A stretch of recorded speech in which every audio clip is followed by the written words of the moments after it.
Hello, everybody. Welcome to HRD 631, the Adult Learner. I'm a little early this week with the video because I wanted to make sure that people got it early in this long weekend. So if they wanted to get going on any materials, that would be fine. But also, if they wanted to put it off, that would be fine. No classwork is expected on Monday. I know we're all adults in this class, and you may choose to do schoolwork on Monday for all I know, but officially no work is due on Monday. So I want to welcome you to week number 7. If you're looking at the calendar, we are approximately halfway through the course. So congratulations on making it this far.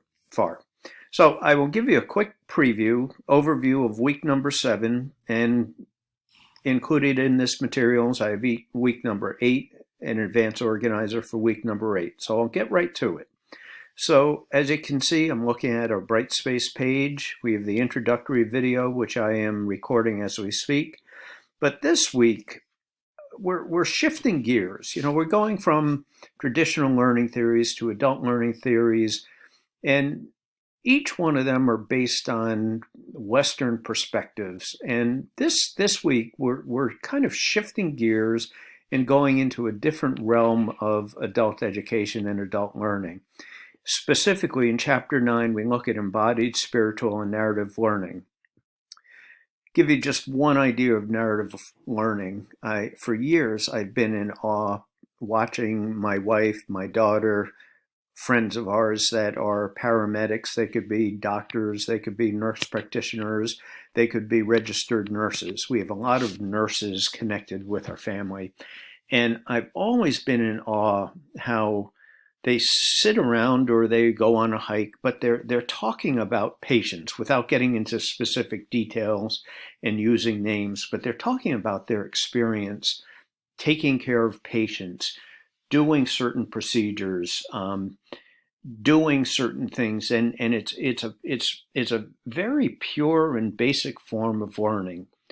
Telling stories, listening to stories, debating ideas, and learning from that. So we're definitely shifting gears this week into this narrative learning, embodied and spiritual learning. Just an example from my own standpoint that I think of spiritual learning, it's the realm that when I am teaching, and it could be in person, it could be online, things happen that just seem to be out of my control and better than anything I could have imagined. Something happens. There's grace. There's something magical that happens in some educational settings, and call it spiritual, call it what you want, but there's another realm to my finite thinking that can describe it. So I think the authors in our text do a really good job with that. So I hope you really enjoy Chapter 9. In Chapter 10, we look at non-Western perspectives in learning and knowing. So these are fascinating topics that we're going to be studying this week.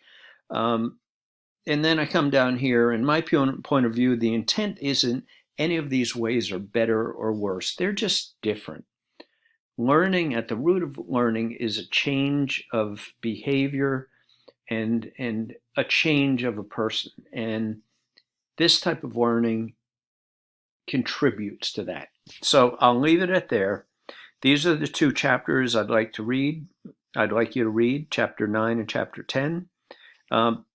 I put this in here just because I think everybody's reading the most current edition, 4th edition, but some may be reading chapters or the 3rd edition. We have electronic reserve articles, and I have a whole bunch of really good videos. So during this long weekend, if you really don't want to get into the text and you just want to watch some good videos on the subject, we have some in here. Embodied and spiritual learning, narrative learning, non-Western learning. And being that, oh, darn it, I thought I got that. Excuse me. This is incorrect. This date should be October 17th. Down here, well, I screwed up here too. October 17th, October 17th. I thought I got them all. So on October 17th, we have the learning reflection paper due, and I will change this. Therefore, I'd like to make the discussion forum optional, meaning you do not have to participate. We have a shortened week due to the long holiday, and we may discuss some of these ideas next week. Now, there's going to be some modifications of this class because I do have a bunch of time blocked off for exploration project presentations later on in the course. We have a very small class, which is a benefit. And so I may stretch out some of the material. But for this week, you can participate in the discussion forums, but you do not have to. Coming up, October 17th, we have the Learning Reflection paper due. There's some videos here on APA formatting. Coming up in week number 8, and I have more information on that coming down here, we're going to be looking at critical theory, postmodern feminist perspectives. These are the chapters. And I may, just so you know, I may not have us discuss these books in week number 8. We might push that to week number 9. So I would say it's a good bet to stick with these chapters 11. But as far as getting going, getting a jump start on these books, feel free to have at it, but we may not discuss these until another week. So that's about it. Now, there are a couple of things I did want to talk about. One, they have all of the materials in here, an overview of week number 7, an advanced organizer for week number 8, the electronic reserve articles, and the optional discussion forum for this week. Once again, you do not need to participate, but if you want to chime in, that is fine. On October 17th, we have the Learning Reflection paper that is due, and I'll quickly give you an overview of that. Now I am looking at our syllabus, and you can do the same thing. It's on page 6. The syllabus is located, The syllabus is located in the contents section, and as you can see, it's on page 6. So we call this a learning reflection paper. It's worth 50 points for the course. It is one paper, at least 3 to 4 pages long, double space, 12 font, and I'll show you an example. But I really wanted to just talk about the intent of this paper. The intent, it's called a reflection paper for those that are new to the program and or this may be your first reflection paper. It's really an opportunity for you to reflect on some of the big ideas that we've been discussing in weeks number 1 through 7. And you can examine any part of what we discussed. These could be ideas that came out of a PowerPoint. They could be ideas that came out of a text. They could be something that was discussed in a discussion board. But they are your ideas, and it says the paper should include reflecting on learning from the core text and at least 2 additional course readings. So it could be the reading that we're doing this week on narrative learning, but it also could be one of the, you might want to talk about Brookfield's work in impostership. It really has to do with the big ideas that have impacted you so far this semester. As I say, it covers pages, this paper covers all the readings from, and I'll say all the readings and ideas in the first 7 weeks of the class. So there is a rubrics in here. You can use this. It's worth 50 points. Strong A, you're going to actually provide all of this, a B, and a weak C.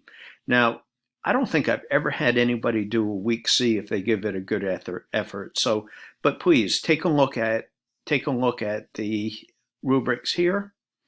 And I will just, one last thing before I sign off, I'll show you an example of a learning reflection paper. Hold on. Okay, so here's This was an exemplary paper. I took out the student's name, changed the date, but this was the cover page that she put on the paper. And I really always appreciate a cover page. And I will quickly, so she started writing about certain ideas that impacted her. She cited the text, quoted the text, and put in the page of the quote. So she went through and made the connection between course materials and her professional work.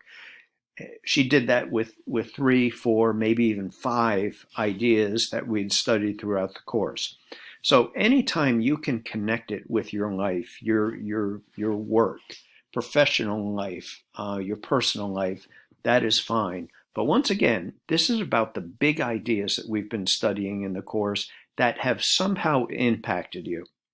So you can take a look at this. Hers was 3 pages, 2.5 pages long. She referenced, this is a perfectly formatted, APA formatted reference section. You center the reference word in the page, and then she cited each one of these references. So we have Brookfield, Merriam, another Merriam, the text, both of the text. She used both of the 3rd edition and 4th edition. This little drop off here is called a hanging indent. So if you can find that online, I have videos. I embedded videos this week in the materials. Take a look at that. But that gives you an idea. So let's go back to. So we have the cover page, 1 page of text, 2 page of writing, 3. So she did 3.25 pages. You don't have to make it that long. It can be a solid 3 pages, and that is fine. So that's far too much out of me. I want to wish everybody a happy long weekend, and I hope you have a chance to get outside and enjoy the beautiful fall weather.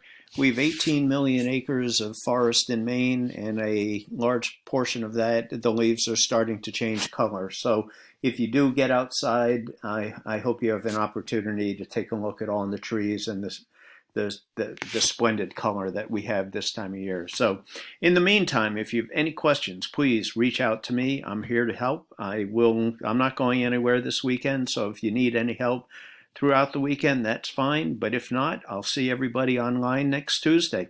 Have a good weekend, everybody. See ya.